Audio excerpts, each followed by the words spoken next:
Our pets have so much to teach us. Our pets are so wise, and we are able to build such meaningful connections with these beings that don't understand our language necessarily. It's all intention based. And by connecting more to animals, we start to lean more into the language of the universe, which isn't always about words, but is about feeling and intention.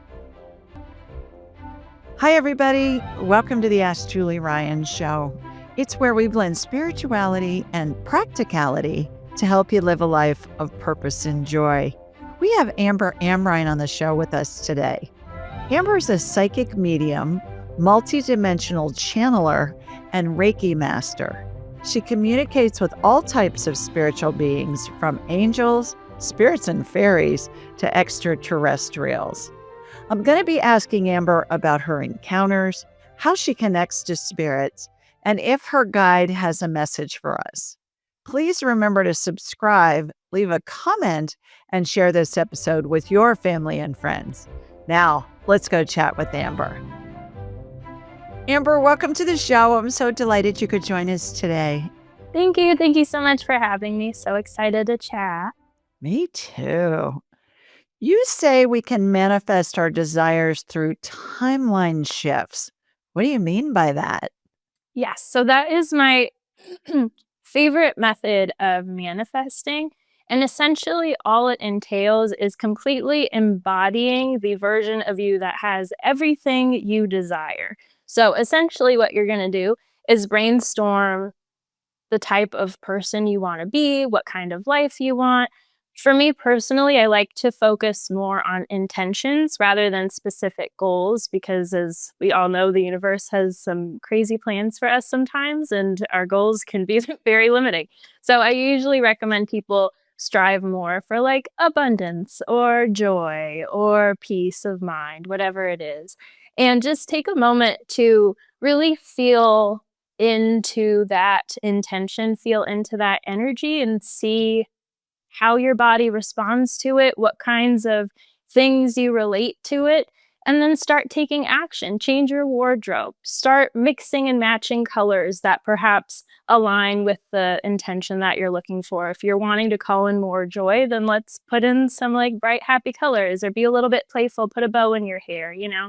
I also really love to redecorate spaces in alignment with whatever it is you're trying to call in. You're essentially creating your environment, your body, your friend group, your relationships. You're resetting everything to be a complete, perfect mimic of the timeline that you're looking to align to. And just like magic, it all just falls into place. How does it work, do you think? Are we attracting things that resonate with the energy that we're putting out? Or what's been your experience of why does it work? Or do you even know? You just know it works. Absolutely. So every possibility ever is immediately laid out the second that an opportunity opens up for us. So even when we're walking down the street, if we're trying to figure out if we want to turn right or left, immediately an infinite amount of parallel universes just open up, some of which you go right, some of which you go left. So every single possibility is available for us, is laid out in the universe. The universe is constantly expanding. It wants to experience as much as it can. So through us and through our decisions, things will naturally unravel in a way to make it so it can experience as much as it can. And because we are human and we have free will, we are able to choose which path we essentially maneuver down. And even if we end up going to a path that we don't really like, we essentially just shift our consciousness into a parallel timeline where something else happened in the past and now we're on a completely different trajectory. The way that I usually like to think about it is like branches of a tree. So the tree remains solid throughout time. It is the tree. And each branch would essentially represent different possible paths or different possible lifetimes. Each branch itself has its own consciousness. It's got its own story, its own shapes, its own vibe. And You specifically will be represented as one branch on this tree. By aligning to a very specific outcome or a very specific experience, you essentially are just waking up or fixating on the consciousness of a different branch on the tree. And the more that you do it, naturally, you're just going to kind of awaken within it and be on that path. What's interesting about it is when that happens, people will notice that even like past traumas or past experiences, the story changes. And when we do healing, we essentially are shifting onto a new path where we're no longer weighed down by some tragedy that happened in our past, but we are starting to see perhaps the power in it or the purpose in it, whatever. There's a shifting of perspective. And naturally, that changes how we operate and how we relate to the world, which in essence is putting us on a different path, a different trajectory. There's more open to us. We feel more like ourselves. It's a different version of us.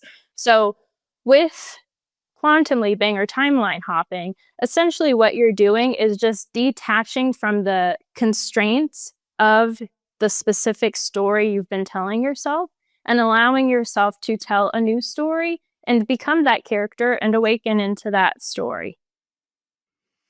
Two thoughts are rumbling around in my brain. Number one, the squirrel that climbs the same tree every day, and it's a really big tree, and he's checking out a different branch.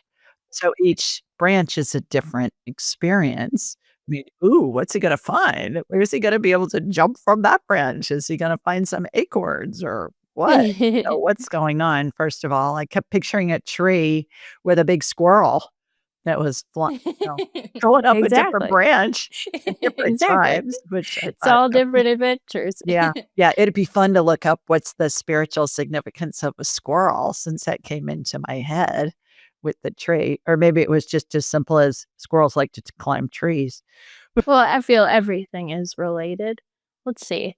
Squirrels tend to feel very hyper, very present, very aware. Actually, I feel like that's a perfect analogy because in order to effectively timeline hop, you have to be very present and very aware because you have to kind of stop any subconscious programming. If in timeline A, let's say, you are somebody that's very shy and very timid and you don't want to put yourself out there and you're always kind of quieting in the corner, but you really want to be someone that's very artistic and present and loud. In order to hop into that reality, you have to embody that character. You become the perfect energetic match for it in order for your environment to essentially reflect that and become that experience. So you have to be very present and very mindful when you feel yourself starting to get shy. You got to completely do something opposite and tune into what that version of you would be doing. You become that version of you. And you need to just stop those like immediate little knee jerk responses. So, yeah, embody the squirrel totally. Secondly, the other thought that was rolling around my mind is, you know how when things happen, let's say in a family, for example, and it's 20 years down the line from when the event happened, people have different recollections of how it unfolded, what happened, what was going on, that kind of a thing. And I've had situations in my own life where my siblings remembered something that was a nuanced part of whatever the experience was. I had no memory of it at all. What is that what's going on too? That when we're in a different reality that it you alluded to it a little bit earlier, that perhaps some of our memory and the way that we have stored information about an event or an experience gets changed in the interim? Is that a Exactly. I never thought Mhm. about that before. Yeah, it's so interesting actually. Growing up, I unfortunately experienced a lot of trauma. And as I've done healing, I started kind of playing around with timeline hopping when I was about 16. It became something that I really wanted to dive into because my thought process was I just love like being in control. And if every kind of reality, every possibility is out there, there's got to be a way for me to pick the one where all the circumstances just fall as they need to, and, like, I just wanna be able to pick it and make it happen, which is how this whole kind of venture started. But in doing this and in playing with this, I've noticed that even when I, like, tune into my inner child or tune into my childhood, it feels so different.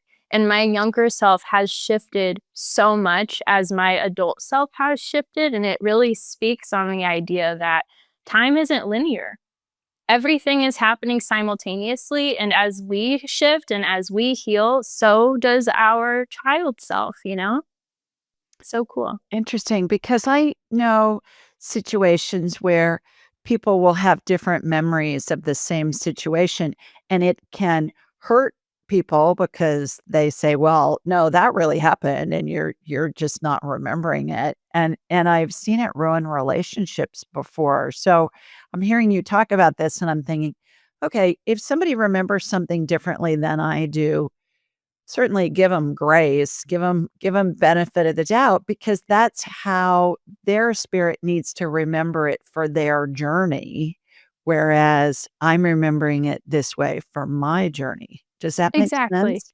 Yeah, absolutely. And I feel like going even deeper in that, the way that we remember the past represents the way we are operating in the now, the program that we're operating on. If there are, for example, let's say somebody, I don't know, broke this really special little figurine in the past. And I recall them getting upset and breaking it. I'm holding a grudge. You know, that kind of speaks about how I'm feeling about myself, how I'm feeling about the world. Maybe I'm feeling a little bit disconnected. Maybe I'm feeling a little bit victimized. You know, it kind of speaks more about my mental state. Whereas if I recall it being like, oh, something happened, it was an accident, oh, well, whatever, you know, it shares that, okay, perhaps I'm at a state of mind where I'm feeling a little bit more confident. I'm feeling a little bit more grounded. You know, I'm not feeling vulnerable. I'm putting myself out there, you know? So I feel like the way that we relate to people and situations speaks so much about how we're feeling. And I feel like if people could almost keep that in the back of their mind, especially with memories, because memories are so malleable, you know, it's not so much about being right or wrong, it's more about, well, what's behind it all? How are we feeling? What's the root of it that we can kind of address and fix right now, you know? Mhm. Yeah. Say more about timeline shifting. I've never heard that term before you. What is timeline shifting? It makes me think of Back to the Future. You know, you go back that you're going back in your DeLorean, and you go back to the future, and you change some event in the past that's gonna affect the future. So the way that I move about the world, I feel like this might help too. I view life essentially the same way that I view a dream. In a dream, everybody represents a different aspect of your consciousness. Some more conscious aspects, some more unconscious aspects, but they're all versions of you. And the environments that you're dreaming about all represent these deeper aspects of your subconscious. When I move about the world, kind of drawing into the we are all one kind of idea, I relate to everybody as a different part of me, a different part of my subconscious. Like attracts like. So if I find myself in a certain situation and people are acting a certain way, it's a direct reflection of something active within me, within my field, because otherwise it wouldn't be there. I'm an energetic match for it for whatever reason. So if people are all angry and it's chaotic outside, I'm going to look into myself and see if there's a part of me feeling a little bit off. Whereas if everything is a little bit calmer, you know, and it's like, okay, I'm doing well. Maybe I'm feeling super like zened out today. So that being said, I'm very not disconnected, unattached, I suppose, from the 3D, where in my mind, everything is possible. Anything can be created. Even if I start down a certain path, if things are kind of going down a way that I don't really like, I just detach and kind of reset the same way you would in a dream. This kind of goes into more of the weird, like, I don't know, like woo woo, like weird stuff in the universe. But with timeline hopping, essentially what you're doing is holding a very specific frequency within your field, which naturally is mirrored around your field. Again, like attracts like, your world, your environment reflects you. So if you consistently cultivate and shift and maintain a specific intention within your body, it's naturally going to keep being reflected outside of you. And I really like to play with that with like clothing or just self expression, where if you dress a certain way, do your makeup a certain way, just really sit into a very specific vibe. As you go about the world, people respond to you a very specific way. If I go out like I am now, I tend to like to wear like stripes and bright clothes and like do my hair kind of funky, and people are very like playful, friendly, whatever. If I want to go out into the world and I'm feeling a little bit like sick and I just put a lot of layers on and I'm just kind of quiet, nobody's going to approach me. It's kind of reflective of how I'm feeling and the kind of intention and experience that I'm trying to put out in the world. So it's really just about playing with that, understanding that you are in control, you are in the driver's seat, you are the author of your own life, and you can literally create any kind of experience you want. The universe wants you to succeed. The universe wants whatever it is that you want. It just wants to experience as much as it can, you know? So if you take that and run with it and allow yourself the opportunity to move down a path that feels really good for you, the universe is going to meet you halfway. Okay. I'm still not clear on the timeline shift thing. I get the you're dressing a certain way. And for those of you that are listening, she is just like classic beautiful, Oh, classically thank you. I beautiful. appreciate it. You're talking about dressing. I'm thinking I can see you being all dolled up and dressed in Chanel and walking out of a Chanel ad. Really, you're that Thank you. gorgeous. So the the thing that I'm hearing is act as if, and then we attract the energy. Is that shifting timelines, or is shifting timelines like, okay, I'm going to be in this reality and then I'm going to go to 1956 and act like that so that when I get to 2025, it's going to be a different outcome. Am I I see what you're saying. missing something there? Yes. So we're operating in the present. By shifting the present and maintaining a very specific intention in the present, it changes the past. You don't have to go back to the past and redo stuff. Looking at the tree branches again, you don't have to physically unroot this branch and stick it over here so that it goes up to the sky if it's like actually kind of crooking to the right. All you're doing is saying, this is how I want to feel. I want to feel like I'm pushing towards the sun. And naturally, everything behind you is going to detangle. Looking at memories again, if you are choosing to embody a reality where you feel very free, where you feel very prosperous, very just like business savvy, whatever it is, but you come from a background that perhaps you had to kind of like raise your siblings, or you didn't have very much, you weren't given any like business skills or any street smarts, you just felt very like abandoned and you just kind of had to figure it out for yourself. It may be difficult. It may feel like a leap to be able to get to a place where you are very like financially intelligent and business savvy and all that stuff. But if you align to that frequency, collective consciousness runs through all of us. All the information from the past, from the present, from the future, at any time, thought anywhere, ever, is stored in collective consciousness, and we are able to access that. We can channel that. This is a natural part of us. We have energetic processes just as we do physical processes. When we dream, for example, when we go to sleep, our energetic processes are running. We're processing stuff like mental, emotional stuff that perhaps we weren't able to get to in the physical. Our energetic processes are active when we sleep. We have a natural intuitive ability. This is something that is built into our experience as a human. It's just not necessarily taught like our physical sensing is, but this is a natural part of our experience.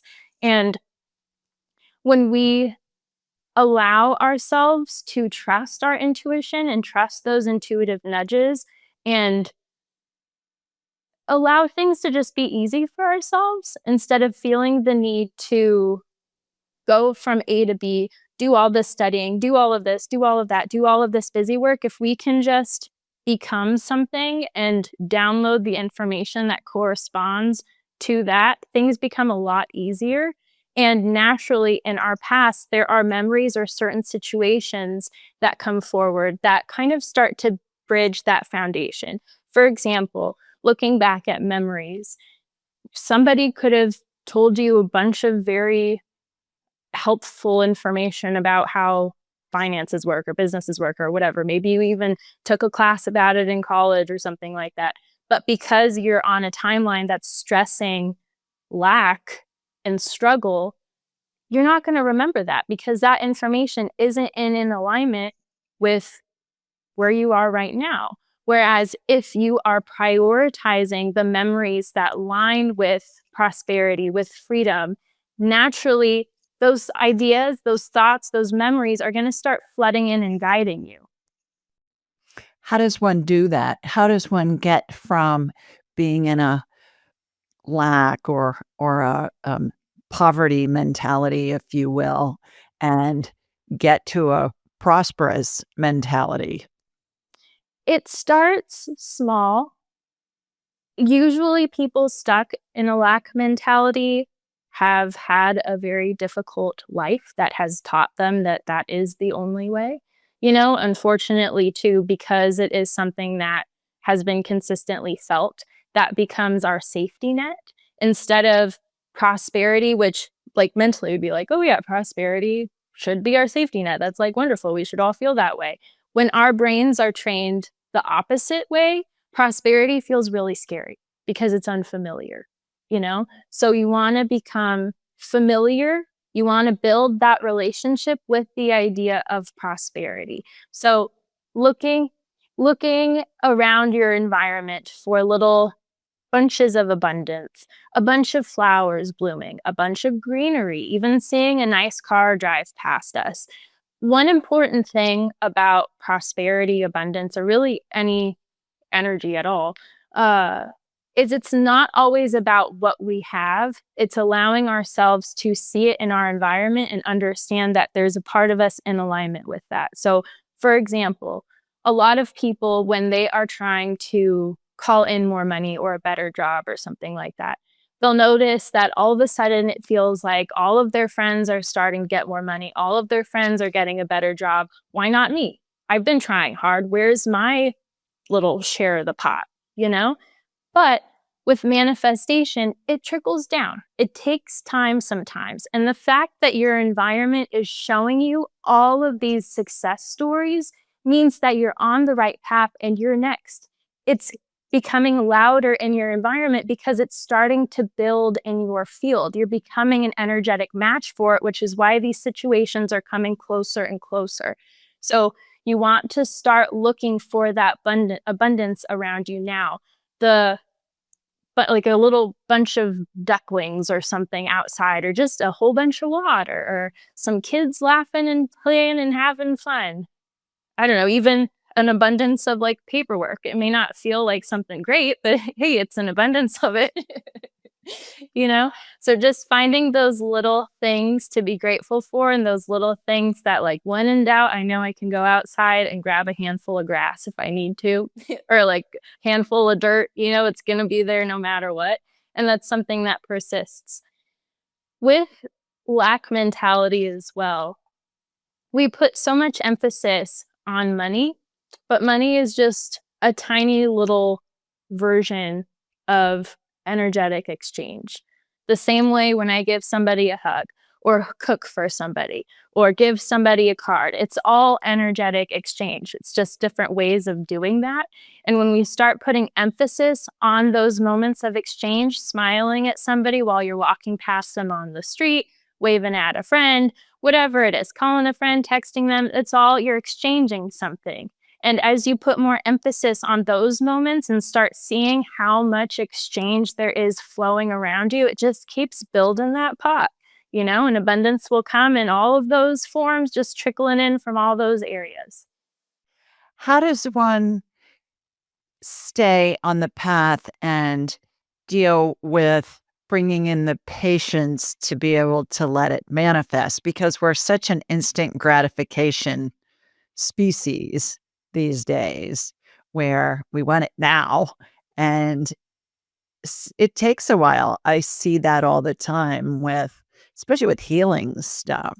And really, the energy healing part of the work that I do, Amber, that can happen instantly. It can take days, weeks, months, sometimes years, can need complementary care.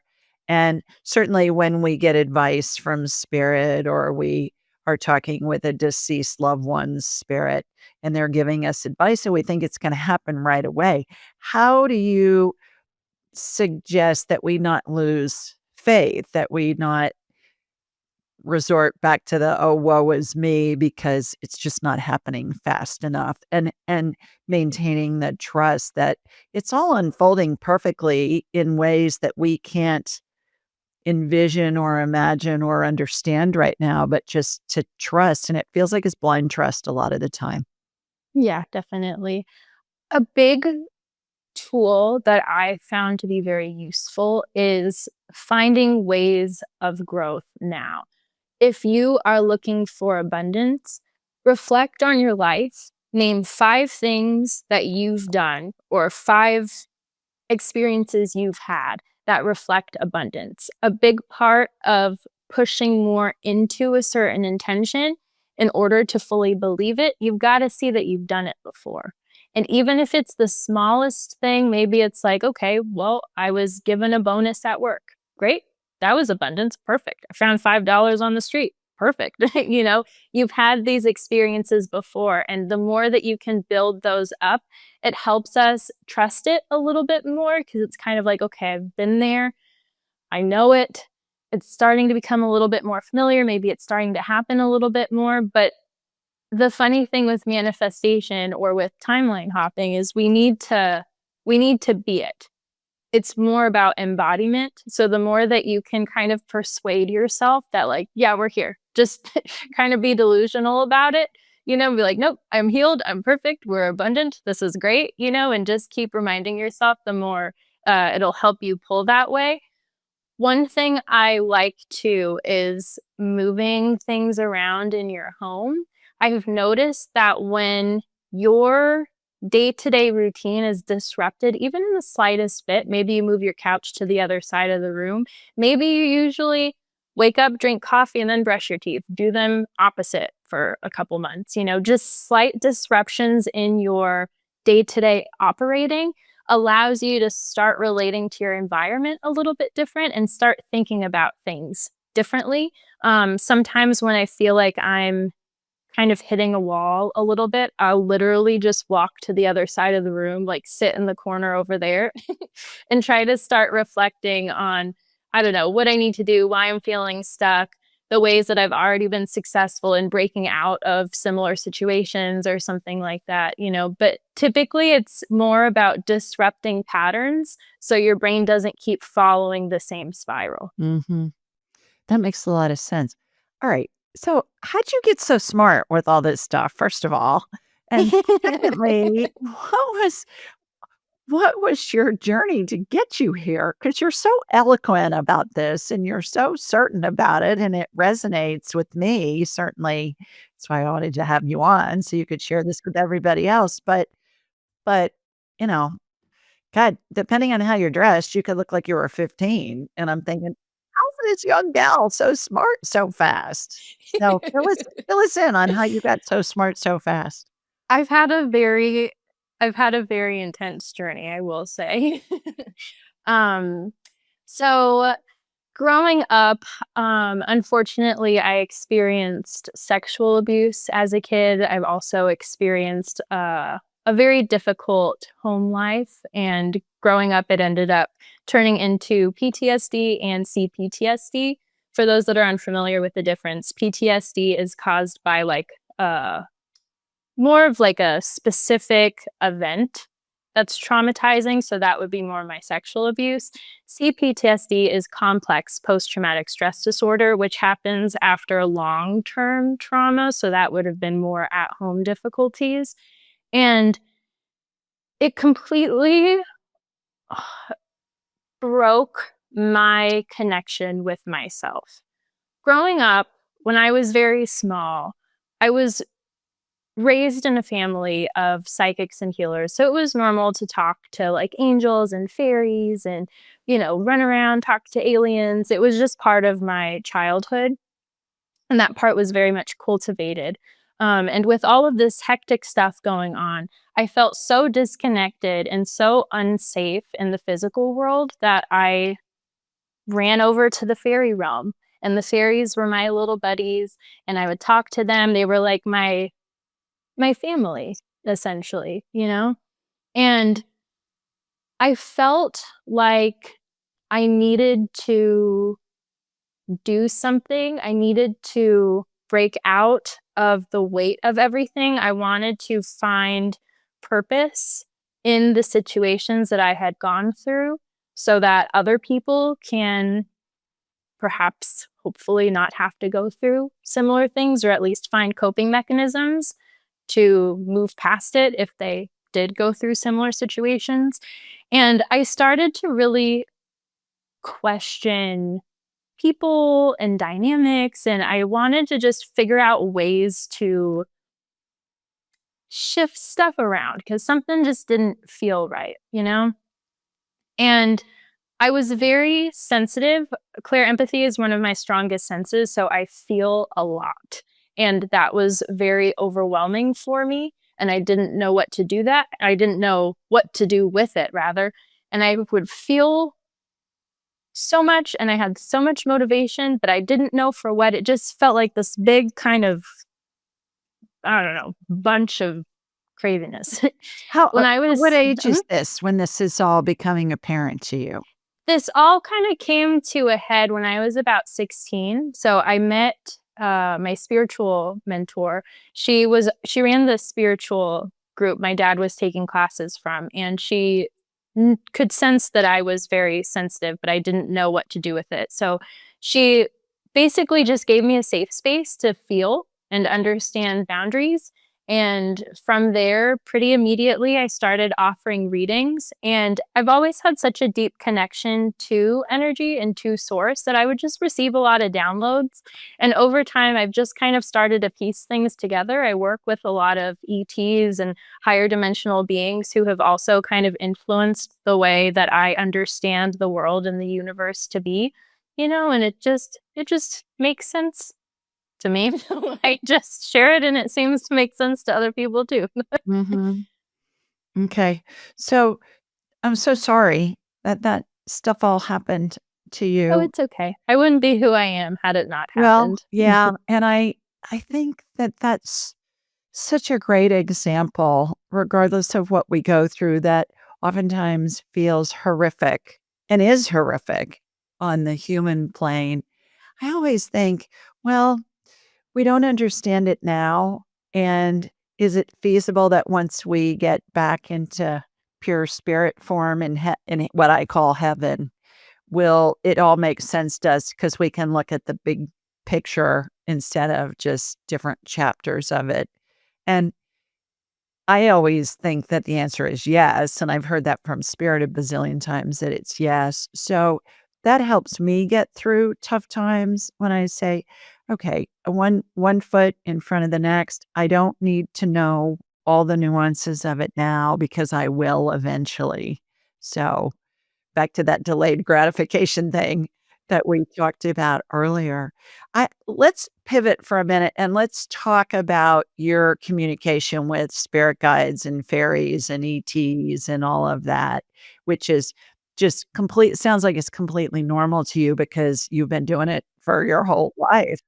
It sounds like. To somebody that wants to learn how to do that, what's your advice to them about, "Here's how you connect. Here's what you can learn from these different entities." And are they advising you on different things, or are they all just different versions of source, all just providing information from what you call the collective consciousness, just kind of perhaps in a different way? Does that make Oh, sense? yeah, absolutely. Yeah, I would say all of the above. They all have very different energies with them as well. Angelic energy tends to feel a lot lighter, like silky, it just feels like very light and holy. ETs tend to feel a little bit more funky. There's a misconception, so many people know about star seeds and stuff like that, and there's a misconception that that's all there is. There are an infinite number of beings and collectives out there, different types of things and beings and people, whatever. Humanoid stuff, non humanoid stuff. Some are energy, some are physical, some are a combination. There are so many beings out there. They have kind of a varied feeling with ETs. They tend to help us kind of disconnect from things that feel all consuming. So if you're moving through trauma or something, they're a great kind of being to connect to get more of a zoomed out lens on situations if we're feeling overwhelmed by like the political climate or by a work situation or a family situation, whatever. They kind of help us see more of that overarching view, so we feel a little bit more in control or feel less at the mercy of all of the chaos going around. Fairies are a lot more playful. They tend to lean more on our inner child. They're my favorite. um, but all of these beings kind of come together to help support us, to assist us, to guide us. Sometimes they're there to give us or ignite these deep revelations or epiphanies that help change the trajectory of our lives. Sometimes they're there just to be little buddies when you're having a bad day. Sometimes they're there to just offer us a different perspective change. Sometimes it could even be a past life or a past loved one that comes to us for comfort or some sense of understanding or whatever it is. But with energy, it's all intention based. That's the way that the universe operates. What I like to do is invite them in for like simple things throughout my day. If I'm going on a walk, if there's somebody that's passed away that you feel really close to, for example, my great grandma Dorothy is one that's always visited me since I was little. I'll go on a walk, I'll invite her on the walk with me. I'll just look around. If there's something that grabs my attention, I'll see how it relates to her or maybe what she's trying to tell me through this thing. If there's a sign that has like Dorothy on the name or something, then it's like, a beautiful confirmation that she's there with me. But you can do that with spirit guides, you can do that with fairies, angels. I really just encourage people to just spend time with them. And again, leaning on people that have passed away, they feel more familiar, especially if you're new to energy stuff. It can feel a little bit scary, so leaning on those familiar people can be helpful. Angels are typically people that or beings that people feel very comfortable with. So even calling in like Archangel Michael, go on a walk with him, cook with him, maybe bake with him, see what kinds of things he wants to put in the cupcakes or whatever it is, create with them, dance with them, play with them. I think it's more about feeling them and giving yourself the opportunity to feel those nudges. Because once you consistently feel a specific type of nudge, they all have a very specific energy. Once you feel that more and you're able to distinguish between different types of beings, like, oh, Archangel Michael feels like this. Whenever I call him in, I see a lot of blue. Maybe I feel very calm and relaxed. Whenever I call in a fairy, I feel more playful. I see more colors. Like you start to just see these patterns and it makes it a little bit more real. Are those entities around you all the time, or are they just coming in when you focus on them and invite them in or call them in? Do you have a sense of that? Yeah, it depends on the person. We all need a different formula of support here. You know, we all have our own specific strengths and things that we resonate with. For most people, they will have a lot of ancestral energy, just always kind of there giving us nudges. We all have a very big spirit team, and a lot of times it's mixed between these like higher dimensional beings, some ETs, some fairies. Like it's just a big mix of everything where everybody's got all hands on deck. But sometimes, unless they're speaking to you directly or unless you are calling them directly, it's hard to decipher who you're speaking to. It's like if you're in a crowded room and everybody's talking at once, it's hard to kind of figure out whose voice belongs to who unless you're like, you, I see you, let's have a conversation. you know, it makes it a little bit easier to pick on specifically. They're always there though. Mhm. Let's take a dive into the spirit team for a minute. Does everybody have a spirit team? You just mentioned that it's all kinds of different entities that make up the spirit team. Do we choose our spirit team? Is it chosen for us? And does it stay with us throughout all of our lifetimes, or does it change within a lifetime and with different lifetimes? All of the above. Yes, we all have a spirit team, and it tends to be a larger team. I would say, I guess, typically, it seems that most people will have like 5 super active guides and then maybe like 15 more like secondary guides. It depends on the person, it depends on the chapter in life. Some guides will stay with us through many lifetimes, some guides will stay with us through one lifetime. Some are meant to only stay with us through a very specific chapter or a very specific lesson. So it sort of depends when we or before we come into a lifetime, everything is kind of figured out in that regard. Things are kind of hard to conceptualize on the other side because it doesn't work like the physical world does. The way that I've been shown it operates is almost like it's almost like there's a very specific shape, I guess is the way that it comes to me, a very specific kind of shape. And the life is meant to take hold a certain way, or there are specific intentions that are, or specific lessons that are meant to shape the person a very specific way. And within this shape, it naturally just draws in these beings that resonate with that frequency that kind of are there to help guide them. So it's all divinely orchestrated. Do we have a say? Sort of, but the way that we make decisions on the other side isn't so black and white as it is here. It's a little bit more abstract, you know? Do we live multiple lifetimes concurrently? Yes, time is not linear, so everything is happening at once. So we're living a caveman lifetime and a Renaissance lifetime and a World War II lifetime and a Roaring '20s lifetime and all of that all at the same time. Absolutely. Many people will have very specific interests or even sometimes feels like traumas that are related to situations that they have not lived through. For whatever reason, loud noises freaks them out. They feel like a bomb's about to go off or something, a grenade or whatever, when they've lived maybe in the countryside where there's no loud noises or any kind of war. These are all past life memories that are continuing to live through this lifetime. They're experiences that are kind of collaborating between that space and this space, which is yeah, why they're here because they're all kind of happening. And the same way that our past is malleable, as we find healing in one lifetime, those past life wounds start to find healing as well. It's kind of like we support both parts of ourselves at once. It gets kind of wonky and mind bendy, but Yeah.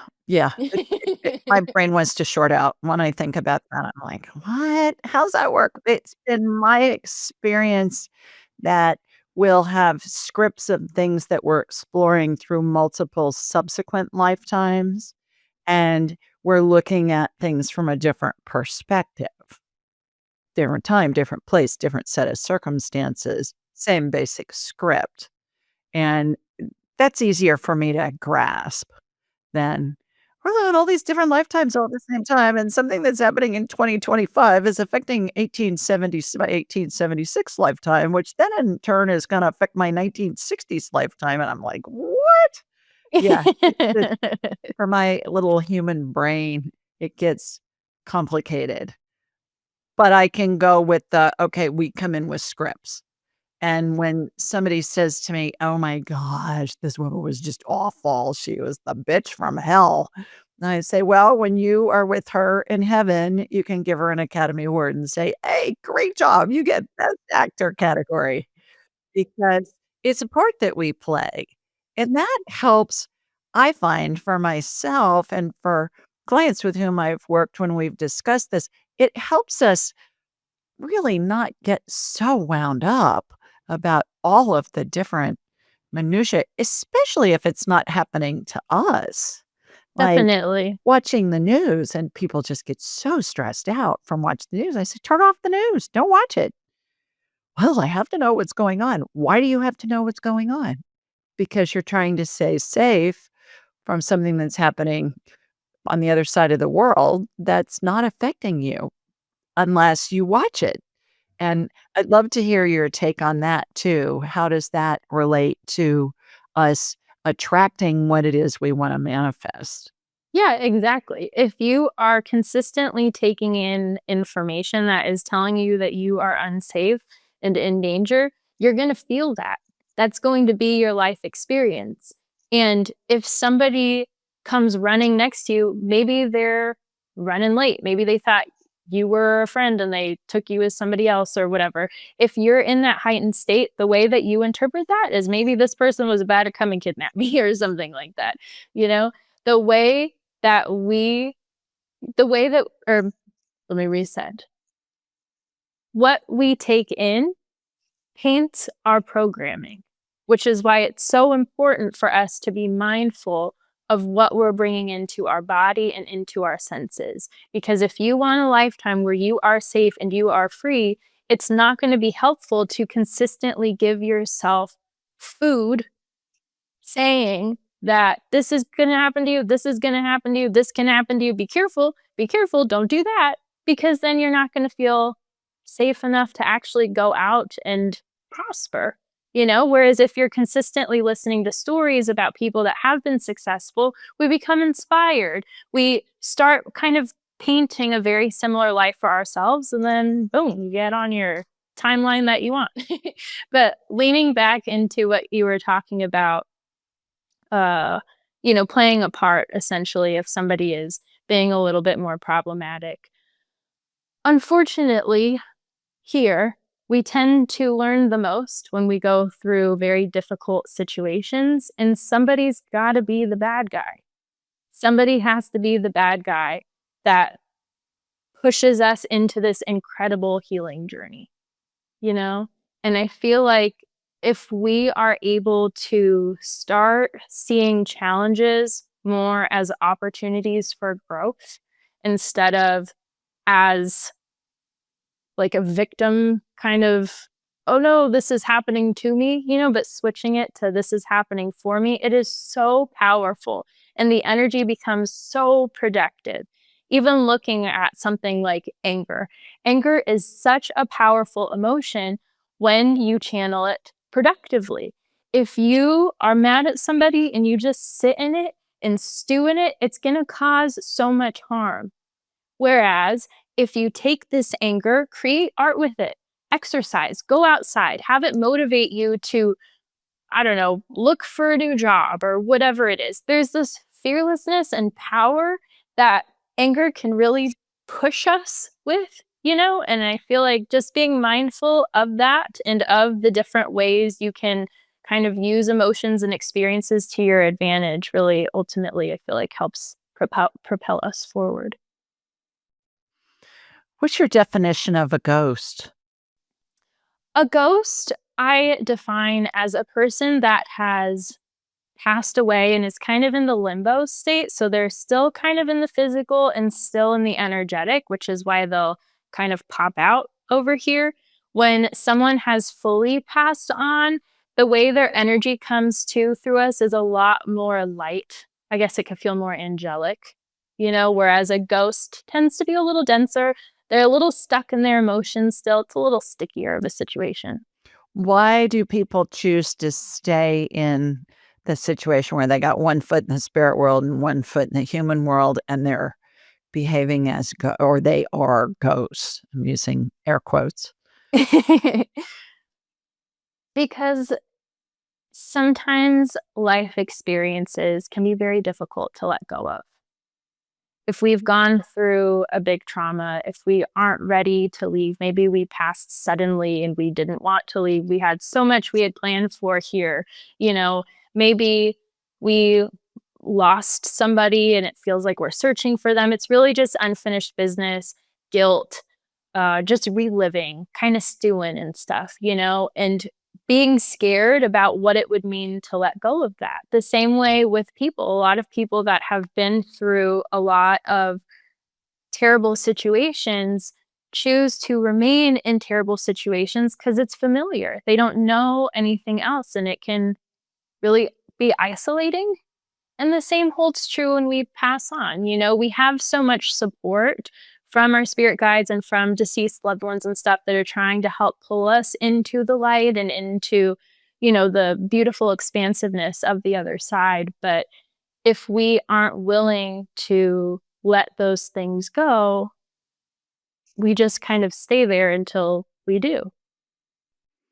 I often have people when we're talking with their deceased loved one's spirit in heaven, one a very common question, it's usually one of the first is, "What are they doing?" Do you get that question, and what do you find is a common answer? So it seems that everybody's got their kind of specific duties, for lack of a better word, on the other side. Some people are a little bit more expansive and all encompassing. So their energy is a lot lighter and is more of this like overarching support and love. Whereas other people may be a lot more present in the family dynamic where they're still guiding people, helping people make decisions. It kind of depends on the person, the same way that we have different purposes here. It holds true when we go to the other side.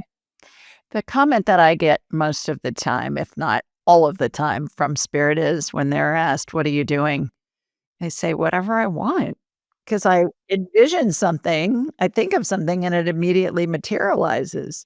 And then inevitably, they'll say something like, "It's great. I could be in the Matterhorn." And then a second later, I'm thinking about, "Oh, it would be fun to be on an African safari." And then a second later, I'm thinking, "Oh, I'm gonna be trout fishing in the Colorado Rockies," or wherever. And I hear that a lot from spirit, that it's and I've heard that from people who have experienced a near-death experience as well, where they found that when they were in heaven or on the other side, beyond the veil, whatever you wanna say, I call it heaven, that they would envision something and then it would materialize instantly. And and that's why they think it's fun to come have the human experience because it takes time for things to manifest, and we humans are going, "Why is this taking so long? I know. Why can't I just have what I'm wanting now?" And the spirits are around us going, "Take a chill pill. It's happening. It's Yeah. unfolding perfectly." Because to The them, it's grass is fun. always greener. Yeah, and it's fun to have the adventure instead of just the instant manifestation with that. You say it's possible to heal from trauma through the fairy realm. Tell us Mhm. about that. Yes. So, as I've mentioned, I will say it a million times, and I always do. Fairies are my favorite beings ever. They're very playful, and their realm operates very interesting. They lie in the in-between. So they're not fully physical and not fully energetic. They're very malleable. They can physically show themselves, or maybe they don't. They can come as lights, or they can come in as a like literal little being or big being. But because of this fluid nature, there's no good or bad. There's no black and white. Everything is very flexible. Looking at like good fairies, for example, good fairies would be ones that obviously are a lot more like warm and supportive, but the good fairies will have more mischievous qualities in them. For example, if we ask them a question, they may answer in a riddle because the fairy realm is all about self discovery and it can be very irritating. But sometimes it's very important because it makes us think about things differently and embody stuff instead of just being told what to do. Looking at a more quote unquote bad fairy, that could be, for example, a chaotic fairy where every time they're in our space, chaos ensues, we lose our keys, we lose our wallet, all of this crazy stuff happens. The good in the bad is these guys are coming to us because perhaps we're on a path that is very self destructive. And unless we stop and chill out, things are going to go somewhere that is not favorable. So, again, somebody's got to be the bad guy. So, they're going to come and make our chaos a little bit louder so we notice it and stop and neutralize, and then we're good. So with fairies, they force you to see things from so many different perspectives. And in my journey healing with them, they've allowed me to find purpose in my trauma, where instead of feeling trapped by it, I've found all of these doors, I guess, rather than walls. You know, they force you to just see things in the most bizarre ways. They're very, very playful. If you're given a cube, instead of using it as a cube, they're going to be like, well, why don't we like break it open and turn it into a circle or something? You know, it's all like mind bendy and twisty and silly. And that state of mind is so important in order to break patterns, in order to have the courage and the curiosity to try something new and to try on new perspectives and try on new ways of being and disconnect from the weight that we feel so trapped by sometimes. You know, it gives us that permission to just be and explore because they are earth energies as well. The earth is so nurturing and nourishing, and having constant connection to the earth really allows energy and blocks to move through our body. We feel grounded, we feel safe, we feel supported by Mother Earth, who we are constantly in contact with all the time, you know, and that rewrites a lot of those beliefs that perhaps we've told ourselves about like not being safe or being alone or being neglected, being abandoned, whatever it is. It rewrites that because we are not going to be abandoned. We are not being neglected. We are on our mothership, you know, that wants the best for us. With fairies too, especially if you have childhood trauma, you feel like your innocence has kind of been ripped away from you. You've been kind of thrown into the weight of the world very quickly. And they allow you to start discovering that again, to discover your playful nature, to discover the magic and the wonder that the world could have instead of just viewing the world as something very dark and heavy, which ultimately gives you permission to have goals and have dreams and feel like maybe it is possible to achieve them. You know, it makes us feel hopeful. So to connect to fairies, it's very simple. Leaving out offerings, they love offerings, cakes, milk, honey, any kinds of sweets, nuts. And what's cool about fairies is you can tell when they have engaged with the offerings or not because they are partially physical. They're in the in between. So typically, if I leave milk, for example, for the fairies, if they like it and they're drinking it, it's almost like all of the liquid is removed from it and I'm left with just this like it's like gelatin. It's very weird. But with fruit as well, if I leave grapes or an apple out, if they're taking it and enjoying it, they become dried. Like all of the liquids are completely taken out of it. It's so strange. With cookies and cake, it feels like styrofoam. There's like an emptiness to it. And then if they aren't taking it, if they aren't engaging with it or they don't like it, it becomes moldy or rotten. So that's a great way to just start forming some sort of relationship with them. They love the arts. So dancing with them, inviting them in when you're singing in the shower, going on a walk with them, even painting with them, cooking with them. It's really just making everything kind of a party and inviting them to come in and play. They're very easy. They just like to play. They like sweets. Are they around you even when you don't invite them in? Like, can you be having a conversation on Zoom with somebody and you can see the fairies in the background doing their shenanigans? It sort of depends. We share the planet with them, so technically they're always around, but how present they are kind of depends on us. If we're in a situation where they feel they need to make their presence known, then we'll see them.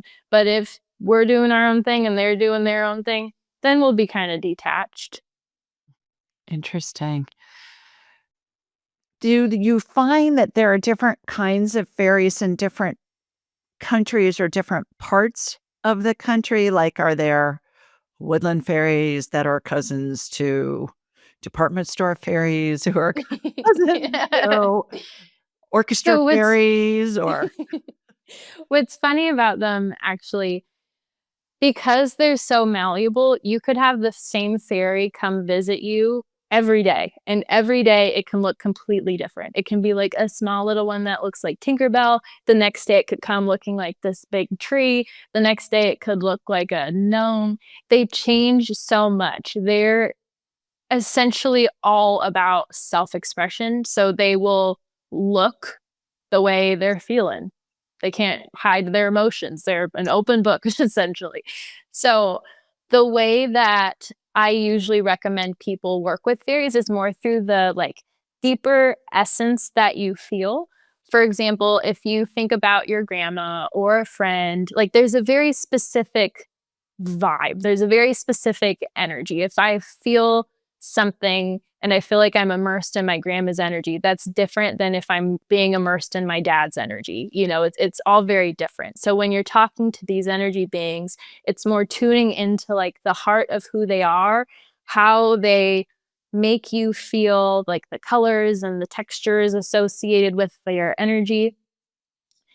Fairies in different specific parts of the earth are going to feel different than others. There's a different culture. It's the same way with us, where it's like somebody in, I don't know, Japan. You know, it's a different culture. We're still humans, but we operate a little bit different. There's different social norms.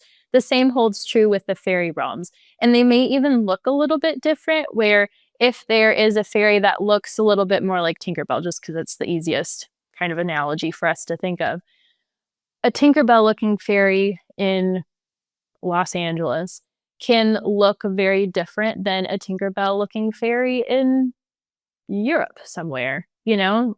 They kind of resonate more with the land there, and the land in Los Angeles feels different than land in Austria or something like that, you know? So they're more reminiscent or reflecting, representing the earth energy there. They're all fairies. There's no real type, really. It's all self-expression and very malleable, but there's some, like, subtle differences. that's been my experience too. The Yeah. ones in Ireland look like Tinkerbell, and the ones in Alabama where I live look like fairies that were majorettes at the University of Alabama. Like, with leotards on. It's hilarious. And they show up like that. I'm like, "What are you guys doing? Why?" I haven't seen one with a baton, a twirlerette, but it's hysterical. It just cracks me up. And I've seen them here in Alabama in the woods, and they're dressed like the University of Alabama drum majorettes. It's That's so a funny. riot. I know. Back to the feeling protected by the earth. One of my girlfriends is the daughter of a count and countess, Hungarian count and countess. They're both deceased now. And they lived like in a 99-room castle on 6,000 acres and la, la, la, la, la. And grandma owned a bunch of castles throughout Hungary and Romania and all of that. And during World War II, they lost everything. And the Nazis came and took over my girlfriend's family's castle and gave them 2 or 3 rooms to live in when they were occupying the castle. And I asked her mother one time, the Countess, and she was in her 80s when I met her, early 80s. And I said, "How did you get through that?" And she said, "Every day I walked outside and I knew the consistency of the trees and the seasons and the grass and the flowers and all of that, that stuff was always going to come up. The sun was always going to come up the next day." She said, "That was the thing that kept me grounded because everything else in my world was turned upside down and was horrific." And so she still, until she died, which was close to 100, she always wanted to be in nature at least once a day. Even if the weather was bad, she'd step outside. They immigrated to Canada because they had children from Austria and from Hungary. And apparently there were quotas that they'd only let a certain number of each country's immigrants into America, and so they were able to immigrate into Canada. And she told me, she said, and they went to this dilapidated farmhouse. Now, these are people that wore tiaras and had those, big diamond necklaces and stuff like that, and sold all of it for pennies just to get food to eat. And they had lost everything. And she said, but the one thing that kept me grounded was that I was able to relate to nature. And I think it's interesting that the fairies are such an integral part of nature too, and help keep us grounded in that. Just the option that maybe they exist and they live in the woods, I think is fascinating too, with the grounding that we all can experience with nature. A couple more questions as we're winding down. How does knowing our life's purpose enhance our human experience? It makes us feel a lot less at the mercy of things. It makes us feel like we're in control, like we have a say. And it really, like, that's what lights us up. That's what makes our lives feel so colorful. When we understand what our purpose is and align with that, it's our purpose for a reason. You feel it, it brings you to life, you know? A vast majority, not everybody, but a vast majority of people have lifetimes outside of Earth, and our souls will come to Earth with a very specific mission. There's essentially kind of like specific lessons or specific things that we want to learn or understand or play with. So we'll come here to essentially do that. It's kind of like going to college. If I want a degree in law, I'm going to go through this whole spiel and learn all these things from all of these different classes in order to finally like get my diploma and then like, all right, see you later. time to time to move on. Essentially like that. Okay. Wow, you're extraordinary, my girl. You're Thank you. eloquent. You're smart as the dickens. You are so wise for your young years. And everything that you're talking about resonates with me, even if I don't understand it completely, like the timeline shift stuff. But it feels real to me. It feels true to me. And it'll be interesting to hear what people who watch and listen to this conversation feel about it as well. And so thank you for the work that you're doing in helping us just get exposed to a lot of this stuff and making it be more normal. Yeah, that's a big thing I'm passionate about, is just normalizing it. You're very good at normalizing it because Thank you. people are afraid. We've been taught to be afraid of this stuff. There's nothing to be afraid of. It's all spirit. It's all pure love and pure joy. And when we really boil it down, It's who we are at our core. It just allows us to get to know ourselves more, and we don't need to be afraid of ourselves. that's right. Yeah. There are some mornings I look in the mirror and I go, whoa, wow, whoa. No, I'm kidding. Oh, so I don't want to scare anybody. So I kind of, hide. No. how can people learn more about you and your work? Yeah, so you can visit channelwithamber.com. I have my connect blah, let me restart. On there, you will find a link to my podcast, Diary of a Psychic Medium. I have a monthly subscription service. I have a mentorship program. I offer sessions, readings, healings, all that good stuff. You can also find me on Instagram at Channel with Amber. Do your guides have any message, any parting words of wisdom for us that they'd like for us to hear or to know? Ooh, let me see. I'm feeling fairy energy come in, which always means it's going to be a weird one. But I feel like actually they're bringing attention to pets. Our pets have so much to teach us. Our pets are so wise. And we are able to build such meaningful connections with these beings that don't understand our language necessarily. It's all intention based. And by connecting more to animals, we start to lean more into the language of the universe, which isn't always about words, but is about feeling and intention. Oh, beautiful. Well, thanks, fairies. Are they dressed like Tinkerbell or like Alabama majorettes? You know how they're dressed right now? It reminds me of, is it Animal from the Muppets? Is that what his name is? That crazy guy? That's how they're coming forward. So when I saw him, I was like, uh-oh, this might be a weird one. But it was actually very insightful.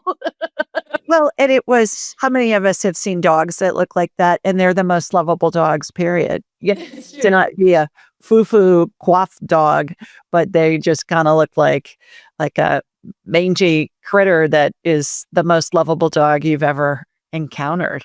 Definitely. And fairies do love a good opposite. They like to look one way and be all like nice and proper. So it's on brand. Everybody, we've given you lots to think about, and in the meantime, I'm sending you lots of love from Sweet Home Alabama. Mwah! And Amber is from California too, where she is. We'll see you next time. Bye, everybody.